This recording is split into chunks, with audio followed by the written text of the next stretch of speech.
Hello everyone, this is SB. Swagat hai on my channel. Here we are going to solve one more question from MSET examination. So here we are starting the question paper of March 2021. Already I have provided the solution of 2023. तो यदि आपने check नहीं किया है, must check the playlist. There you will get all this session. Correct? And here we are starting the March 2021 question paper for the practice purpose. Correct? तो यदि आप यहाँ बिगनर हैं, चैनल को सब्सक्राइब कर लीजिए और सेशन को कंप्लीट देखिए. It is the series of videos because single session में या सिंगल वीडियो में कंप्लीट पेपर सॉल्व करना पॉसिबल नहीं हो पाता है. This is my brief profile. So here you can check about me.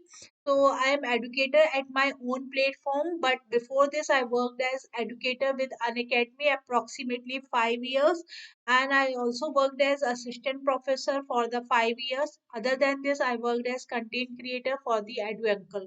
So this is my brief profile. Please download this app from the Play Store because you will get your free content from this app only. So you have to download this app from the Play Store, correct? And then go to the courses, that is store section. In store section you will get a course free study material for computer science, and in that course visit the section that is called the content. In content section you will get the PDF and other important links. तो इसको जल्दी से download कर लीजिए. And if you want to join me on Telegram, these are my two different channel. This one is for the UGC NET and JRF preparation, and this one for the MS Set preparation. So according to your requirement, you can join the Telegrams channels. Correct. So this is the brief profile. चलिए brief introduction था. चलिए अब start करते हैं. आज जो नया paper हम सॉल्व कर रहे हैं दैट इज फ्रॉम 2021, मार्च 2021 का ये पेपर है. And I will upload this paper into the website as well as, ठीक है, माय ऐप, है ना, सॉरी टेलीग्राम एंड ऐप दोनों पर अपलोड कर दिया जाएगा. नाउ सी यहाँ पर क्या बोला गया कि here we have a graph is given, ठीक है, vertices are given and edges are given. Okay, edges are given. So simple question पूछा गया है कि if we will create a order of node vertex, ठीक है, node vertex edge, यदि आप एक इंसिडेंस मैट्रिक्स बनाते हैं तो what will be the size of the graph. तो here first we should know number of nodes कितने हैं. तो here you can count vertices कितना है, 1 2 3 4 5 6 7 8 and 9, 9 vertices. And how many edges. तो ज्यादा हम टाइम बचाते हुए देखते हैं, यहाँ टोटल एजेस गिवन है 18. When I will write the edges या I will make the matrix with respect to vertex and edge, it should be of size 9 vertex and 18 edge. So option B is the correct answer. ठीक है, option B आपका क्या होगा, correct answer होगा. Now second question, basically I will take a complete session for this because ये जो question है वो frequently repeat हो रहा है and different kind of question वो linear code generation में पूछ रहे हैं. So we will discuss all the concepts that belong to the linear code generation. Correct. Now see question number 3. Hamming distance of the following code words. Code words are giving. How to calculate the Hamming distance? Simply perform the XOR operation. XOR. So same in different input result is 1. Different input result is 1. Different input result is 1. Different input result is 1. Same input result is 0. Different input result is 1. Different input result is 1. Same input result is 0. Different input result is 1. Different input result is 1. Different input result is 1. Different input result is 1. Simply count the 1. 1, 2, 3, 4, 5, 6, 7, 8, 9, 10. 10 is the answer. How many? What is the Hamming distance? 10 is the Hamming distance. Now see next question that I am solving here. It is from question number 7 from your optimization. From your optimization, okay. Now what about these questions? So basically we do not learn these questions into the NET preparation. So I'm going to skip this one. If you want, I will provide the separate classes for this. Now see, इन्होंने क्या बोला कि consider the following linear programming problem, LPP problem है, and a company. इसके लिए आपको क्या करना है कि whenever we want to write the primal ना, जब भी आपको प्राइमल या डुअल लिखने के लिए देते हैं या आपको एलपीपी प्रॉब्लम का फॉर्मुलेशन करने के लिए देते हैं, तो हम यहाँ पर एक टेबल क्रिएट करते हैं।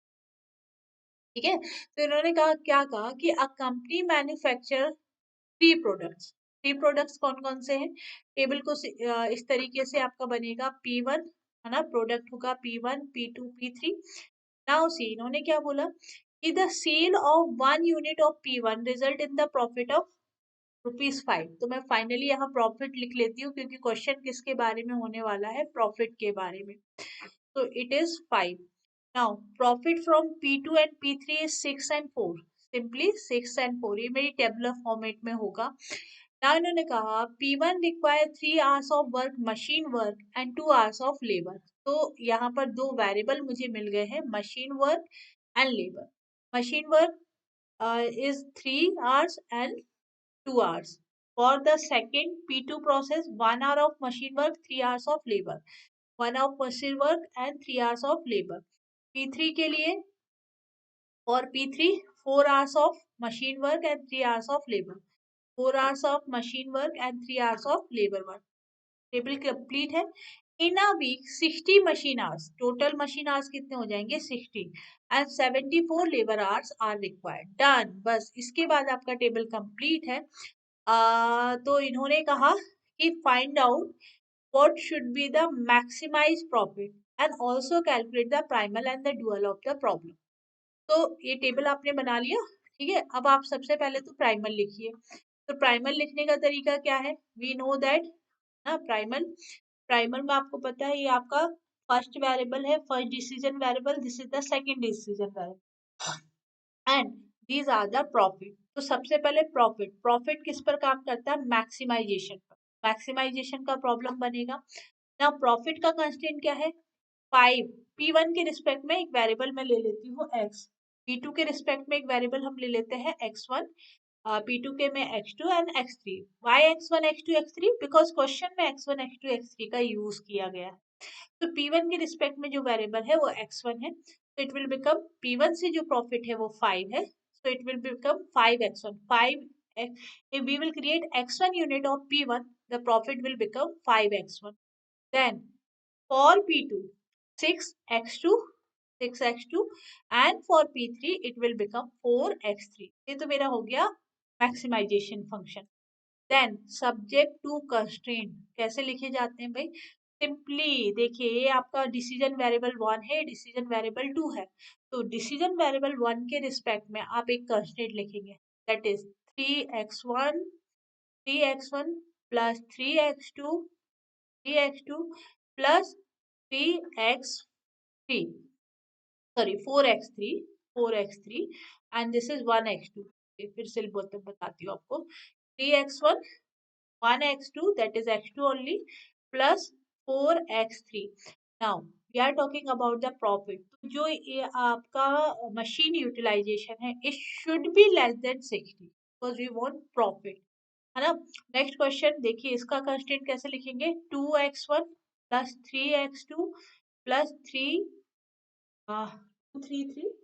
so it will become 3x3, it should be less than 75, and then we have to write the non-negativity constraint। तो ये हो जाएंगे x1, x2, x3 all should be greater than equal to 0। तो ये हो गया प्राइमल। अब डुअल कैसे लिखते हैं, ठीक है, dual, how to write the dual. तो for writing dual what I will do, मैं यहाँ देखो, ये जो आपका जो प्रॉफिट है, it will become the coefficient of constant या decision variable. We should use the, ना हम यहाँ पर कितने डिसीजन करेंगे, 2, because we have 2 constant in primal, so subject to constant 2 है। So in the dual of this primal problem the number of variable will be 2, a decision variable will be 2, so y1 and y2। how to write, again this is the maximization problem, so it should become minimization of z। now simply क्या करिए, 60y1 plus 75 y2a आपकी decision variable के coefficient बनेंगे। Now अब number of constraint कितने हो जाएंगे, it depends on the number of variables. यहाँ नंबर ऑफ वेरिएबल है 1 2 3, we will write 3 constraint. Vertically चलना है तो पहला constraint it will become 3y1 plus 2y2. अब see, it should be greater than equal to 5 because we want the minimization problem. So it should be greater than equal to 5. Then y1 plus 3y2, 3y2, it should be greater than 6. 6. Then 4, 4y1 plus 3y2 it should be greater than equal to 4. ये आपका बन जाएगा dual and subject to constraint y1 y2 it should be non negativity constraint, sorry non negativity constraint it should be greater than equal. तो ये आपका answer हो जाएगा। ठीक है, तो यहाँ पर आंसर आ रहा है वो है ऑप्शन बी। आप ये पीडीएफ डाउनलोड कर लीजिएगा, that will match with the option B. ठीक है, यहाँ आपसे पूछा गया which of the following statement, now which of the following statement is true. Okay, so simplex method is so to give the solution of any linear programming problem. Not always. Okay, not always. Simplex method searches for the solution through the interior of the feasible region. क्या feasible region के अंदर ही हम solution ढूंढते हैं? तो basically ठीक है, we know that कि हम जो मेजरमेंट करते हैं वो कॉर्नर्स पर करते हैं जहाँ इंटरसेक्शन पॉइंट्स आपको मिलते हैं। तो simplex method approach the solution by moving from corner to corner. क्या along the edge corner to corner हम मूव करते हैं, तो that will give you the sorry that will give you the solution here. ठीक है, ठीक है, next question. ये ट्रांसपोर्टेशन प्रॉब्लम है, टाइम कंज्यूमिंग है, I need a separate session for this. Now 11 number, हाँ 10th शुड बी ड्रॉप्ड। ये 10th should be dropped because इन्होंने मैक्सिमल फ्लो पूछा है and if I am going to count the maximal flow, ठीक है, I should take the maximum value. So among this I will take 40 and then 30 is the maximum value 5 5। हाँ, arrow are not given ना, इसलिए this question should be dropped। ये दो line के लिए arrow given नहीं है, बाकी तो yes 40 50 and then 50, तो 90 and 120 कुछ होगा, बट हाँ यहाँ पर आपका arrow given नहीं है। now see the TPD, okay, TPD it is nothing, it is propagation delay for each flip flop is 50 nanosecond। Okay, determine the maximum operating frequency for mod 32 ripple counter। थोड़ा different kind का question है, लोगों ने कभी solve नहीं किया। तो जो we know that okay, propagation delay is it is a time, so it should be opposite to the frequency है, ये किसके इनवर्सली प्रोपोर्शनल होगा, फ्रीक्वेंसी का। तो यहाँ आपको टीपीडी का वैल्यू गिवन है दैट इज 50 नैनो सेकेंड। तो with the help of this I can calculate the frequency. क्या मैं इसकी हेल्प से क्या कैलकुलेट कर सकती हूँ, फ्रीक्वेंसी। अब एक चीज समझिएगा कि आई हैव टोटल, है ना, इन्होंने क्या बोला, I have TPD for the each flip-flop is 50 and determine the maximum operating system of mod 32 ripple counter. So if I have mod 32 ripple counter, then how many, क्योंकि यहाँ जो जो TPD दिया है वो किसका दिया है, फ्लिप फ्लॉप का। तो mod 32 बनाने के लिए कितने फ्लिप फ्लॉप लगेंगे, we will say we will require 2 power 5, 5 flip flops are required, है ना, 5 flip flops are required।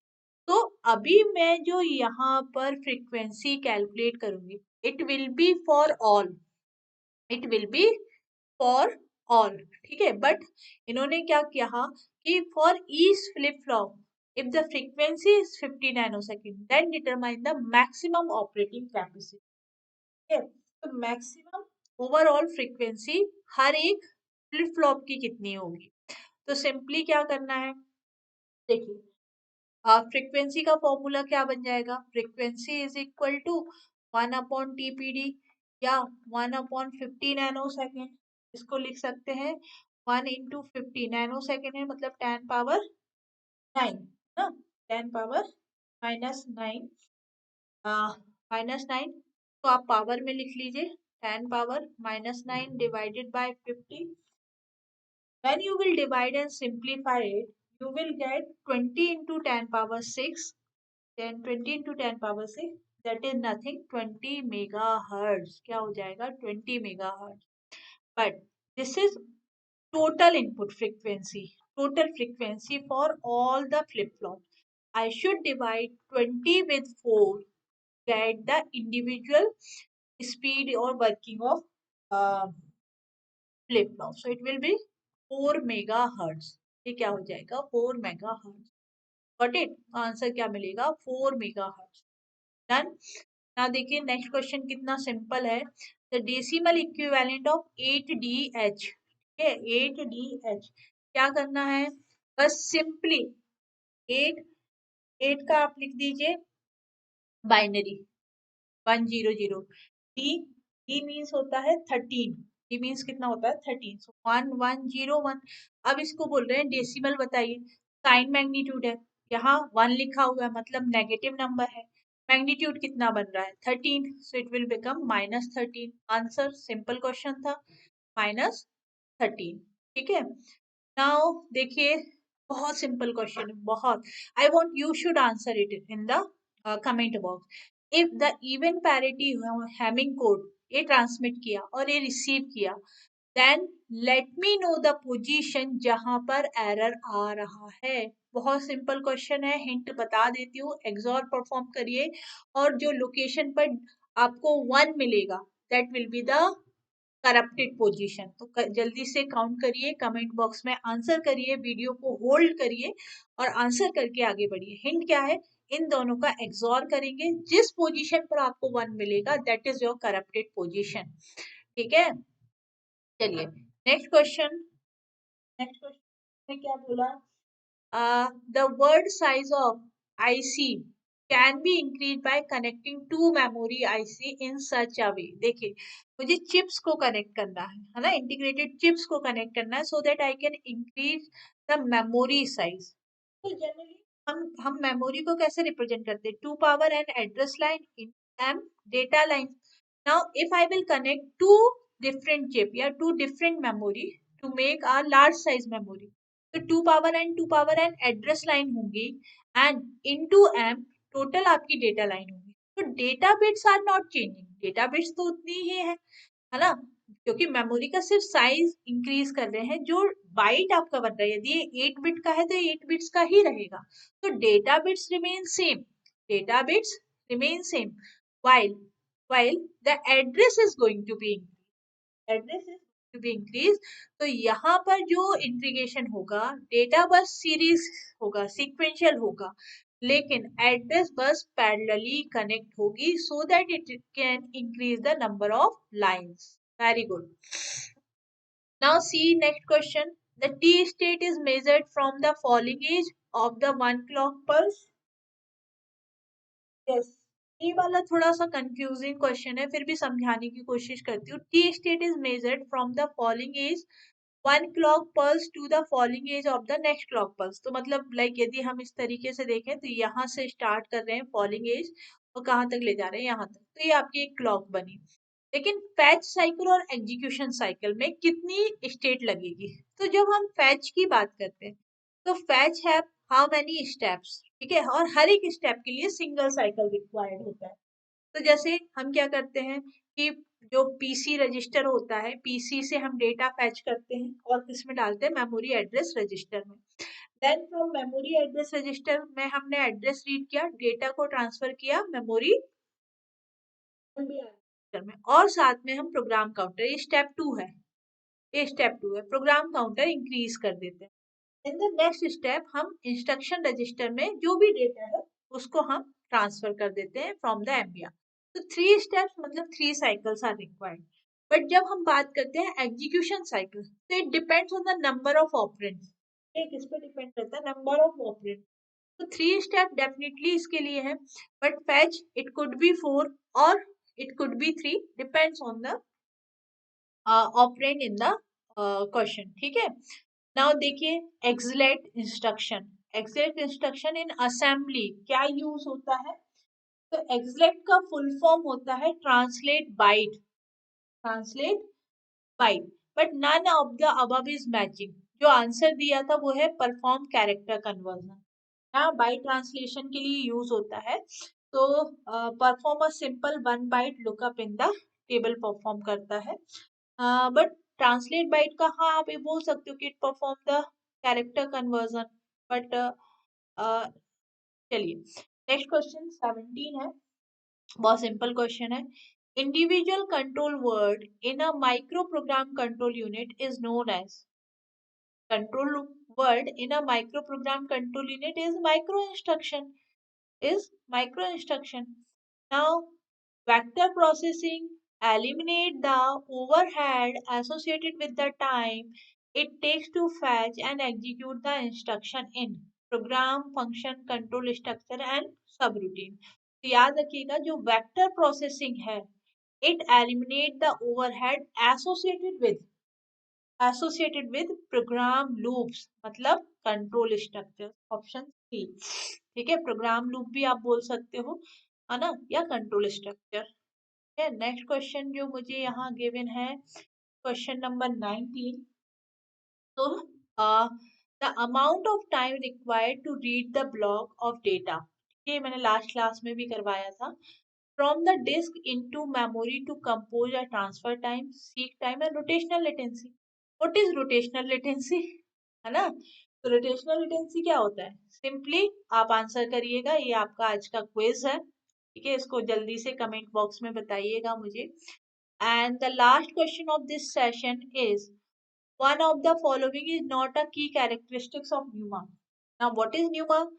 Non-uniform memory access. Okay, non-uniform memory access. So see, in non-memory uniform memory access, the single address space visible to all CPU. Single address space, yes. Single address space is visible to all CPU, then only non-uniform access is possible. Access to remote memory is by load and store is performed, yes. Access to remote memory faster than local, no, है ना, it cannot be faster. And access to remote memory is slower than to the local, yes. तो answer क्या होगा? Option 3। चलिए, तो ये रहा quiz, जल्दी से आंसर करिए। सेशन पसंद आया हो तो लाइक करिएगा। Next session we will start from the question number 21 and very soon I am also going to provide you the solution of SLAT Northeast question paper. So yes, be ready for that. Different kind of questions are available, and Abhyas series is also available. There you will get the previous year question solution of December 2023 to 2018 of NET examination. So if you are preparing, you can also watch these session. It will be helpful. है ना, पूरा previous year net का previous year paper आपको available है solution के साथ। सो must watch those videos. Playlist का नाम है अभ्यास। Thank you everyone.